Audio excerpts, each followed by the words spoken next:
Hello दोस्तों, स्वागत है आपका मेरे यूट्यूब चैनल में। आज मैं आपको बताने वाला हूं कि उत्तर प्रदेश शिक्षा सेवा चयन आयोग प्रयागराज ने यूपी टेट का नोटिफिकेशन है ये, जिसके बारे में आपको इन्फॉर्मेशन देने वाला हूं। ये उसकी ये यूपी टेट की बुकलेट है जिसमें यूपी टेट के बारे में सारी इन्फॉर्मेशन दी गई है।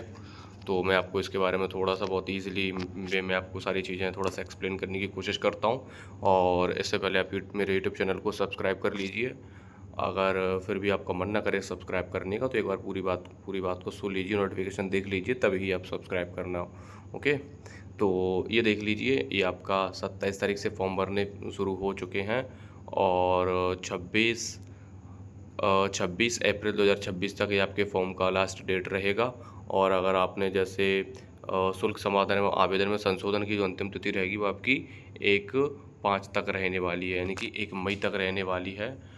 और परीक्षा की तिथि है वो भी फिक्स कर दी गई है, आपका 2, 3 और 4 जुलाई 2026 तक आपका एग्ज़ाम कंडक्ट हो जाएगा। यानी कि आपको फॉर्म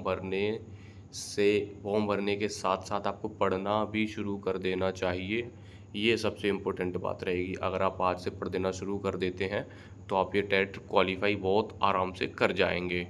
विश्वास रखिए, बहुत इजी होता है ये पास कर लेना, है ना। आपको तो फॉर्म भरने के साथ में ही पढ़ लेना है।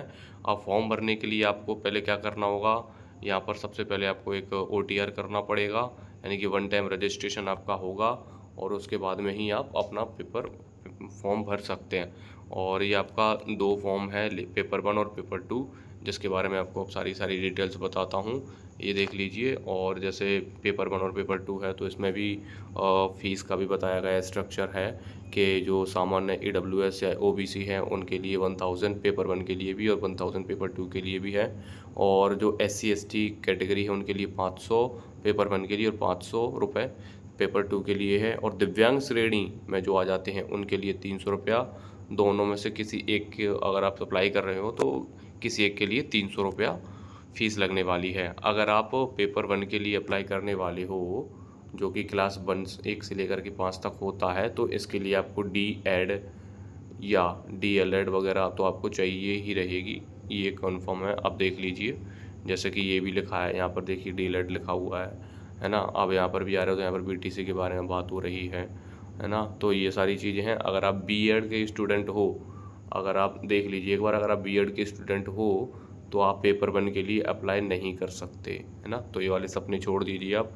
तो जैसे अगर आप देख रहे हैं ये वाला पेपर 2 का आ गया है, तो यहाँ पर आप DLED से भी भर सकते हैं और यहाँ पर B.Ed से भी भर सकते हैं। ये देख लीजिए, यहाँ पर आप दोनों से भर सकते हैं, यहाँ पर आप B.Ed से भर पाओगे। तो आप ये वाला पेपर भरिए। जिसके पास B.Ed है वो केवल पेपर 2 भर सकता है, और जिसके पास में DLED है तो वो पेपर 1 और पेपर 2 दोनों में ही अप्लाई कर सकता है। वो बोथ में एलिजिबल माना जाएगा। जो कि D.Ed वाला बच्चा है वो दोनों में फॉर्म भर सकता है।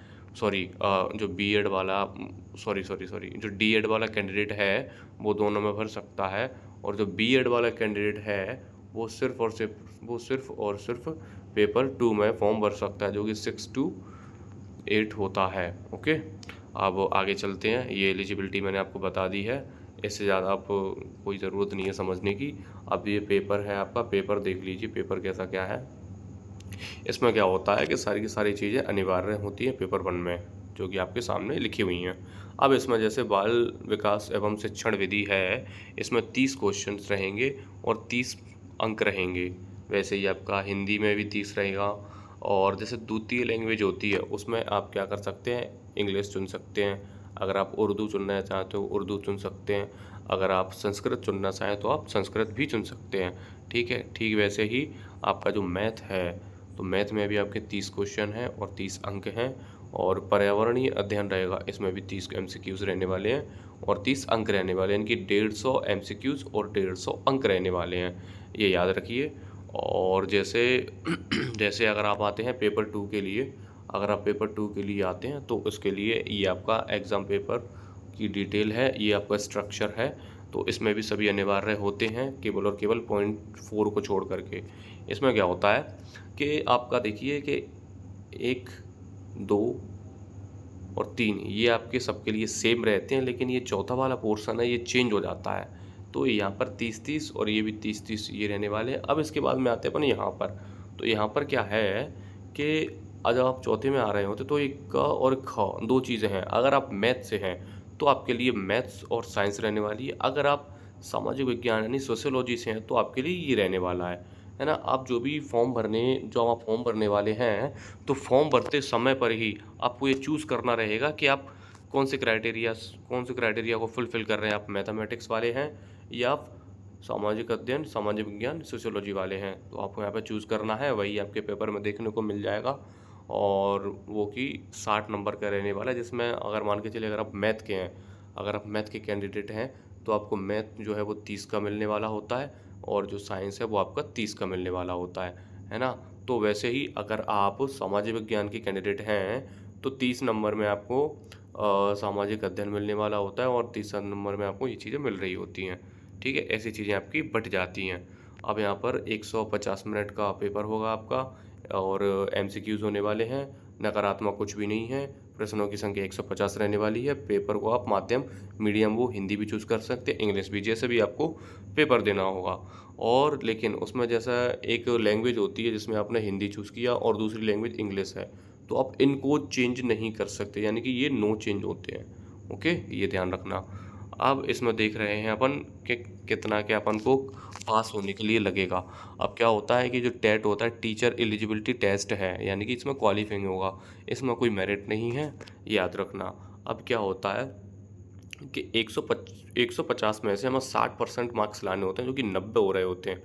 तो 90 हो रहे होते हैं, तो ये होते हैं सभी के लिए यानी कि सामान्य वर्ग के लिए, केवल और केवल सामान्य वर्ग के लिए। और अगर कोई candidate SC, ST, OBC, EWS, स्वतंत्रता संग्राम सेनानी, आश्रित, भूतपूर्व सैनिक, दिव्यांग श्रेणी, अगर यहाँ से कोई है, अगर इनसे कोई बिलोंग करता है, तो उसके लिए 55% मार्क्स, टोटल 55% मार्क्स चाहिए होंगे। अगर इनको इन मार्क्स देखा जाएगा तो 82 मार्क्स की ज़रूरत है आपको। अगर आप एससी, एसटी, ओबीसी, भूतपूर्व सैनिक, स्वतंत्रता संग्राम सेनानी हैं, तो आपको 82 मार्क्स चाहिए होंगे। इससे ही आप क्वालिफाई हो जाएंगे। ठीक है? अब अपन बात करते हैं इसमें जो सिलेबस है। अब मैं आपको सिलेबस इसका डिटेल्स में दिखाता हूँ। डिटेल में, ये तो सर्टिफिकेट के लिए है। अब मैं आपको डिटेल में दिखाता हूँ इसका सिलेबस। तो ये रहा सिलेबस, जो कि आपका पेपर 1 के लिए बात कर रहे हैं। यहाँ पर प्राथमिक स्तर पर टीईटी के लिए 1 से 5 के लिए 150 मिनट की होगी और एमसीक्यूज़ होंगे और नेगेटिव के लिए कुछ भी नहीं होगा, है ना? यानी कि नेगेटिव मार्किंग नहीं है इसमें। ये मैंने आपको डिटेल में पहले ऊपर ही बता दिया है। अब नीचे चलते हैं। अब ये सिलेबस है। जैसे विषय वस्तु इसमें बता रहा है कि विषय वस्तु क्या है। तो पहला बाल विकास और शिक्षण विधियाँ हैं, जो कि 30 प्रश्न का होने वाला है। हम इस पर देख रहे हैं बाल विकास। तो बाल विकास में देखेंगे अपन, तो बच्चों के विकास के बारे में सारी बातें हमें सिखाई जा रही होती हैं, जैसे कि बाल विकास का अर्थ, आवश्यक तथा क्षेत्र, और बाल विकास की अवस्थाएं, शारीरिक विकास और संवेगात्मक विकास। ये बहुत ईजी होता है, आप एक बार पढ़ के देखिए, बहुत ईजी होता है। और पेपर में इसके जो क्वेश्चंस आ रहे होते हैं वो इतने इजी लेवल के हो रहे होते हैं वो। लेकिन आपको, जैसे आपने बुक से पढ़ा है, तो आप ऐसा मत सोचिए कि मैं बुक से सारी की सारी चीज़ें जैसे बुक में दी हुई हैं वैसे हमें देखने को मिल जाएंगी, बिल्कुल भी नहीं।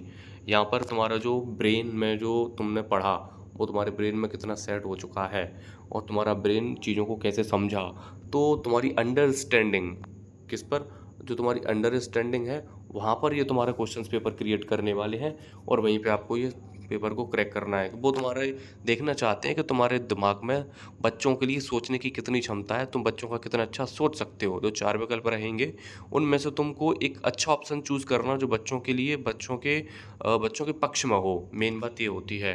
अब वो जैसे कि इसमें क्या होता है, वो ऊपर वाले टॉपिक तो ठीक है, वो इस तरह से रहने वाले हैं, लेकिन यहाँ पर क्या होता है कि जैसे इनके जो प्रमुख सिद्धांत और जैसे शिक्षण की व्यवहारिक उपयोगिता है, जैसे कि थार्डाई का प्रयोग है, ऐसी कोलहर है, और जैसे इनके जो प्रयोग हैं, प्याजे है, योगास्की है, इनके बारे में तो आपको देखना पड़ेगा कि ये जो अनेकों ये जो हैं, जो वैज्ञानिक माने जाते हैं इस क्षेत्र में, तो यहाँ पर इन लोगों ने क्या देखा, किस तरह से बच्चों का डेवलपमेंट होता है और किस तरह से बच्चे लर्न करते हैं, है ना? इनकी बच्चों के लर्न करने की विधियाँ क्या हैं, किस तरह से वो लोग सीख रहे होते हैं, किस तरह से वो ग्रो कर रहे होते हैं, किस तरह से वो बड़े हो रहे होते हैं, है ना?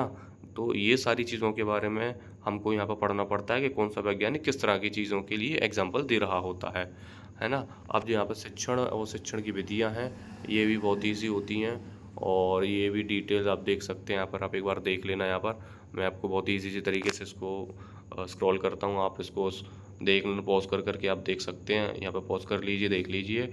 अब भाषा एक पर आते हैं, तो हिंदी में ये दिया है। हिंदी भी बहुत इजी होती है। अगर आपको नोट्स से चाहिए तो आपको नोट्स भी अवेलेबल करवा दूंगा, मेरे पास इसके नोट्स अवेलेबल है। मैं तो ये क्वालिफाई कर चुका हूँ, 1 और 2 बहुत क्वालिफाइड हूँ, है ना। तो आप एक बार देख लीजिए, और ये हिंदी में आप देख लीजिए, पॉज करके देख लेना। मैं स्लो स्लो इसको स्क्रॉल करता हूँ, आप इंग्लिश भी देख लीजिए। जैसे इंग्लिश में भी आपको बता देता हूँ, जैसे कंसीन पैसेज है, सेंटेंस है, पार्ट ऑफ स्पीच है। इसमें ये सारी चीज़ें पार्ट ऑफ स्पीच में आती हैं। Noun, pronoun, adverb, adjective, verb, preposition, conjunction, है ना। ये सारी की सारी चीज़ें पार्ट ऑफ स्पीच में आ रही होती हैं। फिर आपके पास टेंसेस हैं, आर्टिकल्स हैं, पंक्चुएशंस हैं, वर्ड फॉर्मेशंस हैं, एक्टिव पैसिव वॉइस हैं, है ना। देखिए कितनी मतलब बहुत ये आपको लग रहा होगा देखने में कि इतनी सारी चीज़ें पढ़नी पड़ेंगी, लेकिन अगर आपने पहले थोड़ी बहुत भी पढ़ी है तो आपको बहुत ईजी लगने वाली हैं, बहुत ईजी लगने वाली हैं। अब दूसरी भाषा है उर्दू है। देखो भाई, मुझे उर्दू तो आती नहीं है, हिंदी और इंग्लिश ही वाला व्यक्ति हूँ मैं। संस्कृत भी बहुत टाइम से पढ़ा नहीं है, लेकिन संस्कृत में ये दिख रही हैं अकारांत पुल्लिंग, अकारांत स्त्रीलिंग, अकारांत नपुंसकलिंग।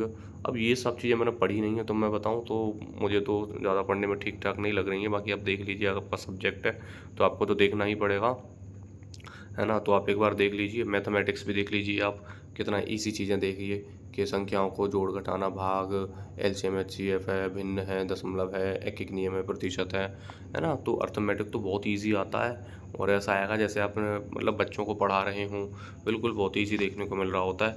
आप एक बार और देख लीजिए। मैं धीरे धीरे स्क्रॉल करता हूँ, आप स्क्रीनशॉट ले सकते हैं। और जैसे समझ में नहीं आ रहा, जैसे बहुत जल्दी हो रहा है, तो आप इसको पॉज कर लीजिए और देख लीजिए। अब ये रहा आपका 6 to 8 का सिलेबस, जो कि आपके सामने है। इसमें भी 6 to 8 है, 150 की रहेगी क्वेश्चंस, 150 MCQs ही रहेंगे, और 150 मिनट ही आपको दिए जाएंगे। और नेगेटिव मार्किंग इसमें भी नहीं होती है। सिलेबस मैंने ये आपको डिटेल में पहले भी बता दिया है। और फिर इसके बारे में जो डिटेल है ये रही है। तो बाल विकास और शिक्षण विधियाँ हैं, है ना। तो यहाँ पर बाल विकास और शिक्षण विधियाँ अभी यहाँ पर दी गई हैं, आप यहाँ पर पढ़ लीजिए। दोनों में लगभग एक ही होती हैं, पेपर 1 और पेपर 2 में। और हिंदी भी देखेंगे तो दोनों में लगभग एक ही होती है। थोड़ा सा लेवल बढ़ जाता है, ये बात मानता हूँ मैं, लेकिन फिर भी दोनों में सिलेबस सेम ही रहता है इन चीज़ों का। और जैसे इंग्लिश है तो इंग्लिश में थोड़ा सा आपको आगे बढ़ा हुआ मिलेगा, है ना। और जैसे संस्कृत है,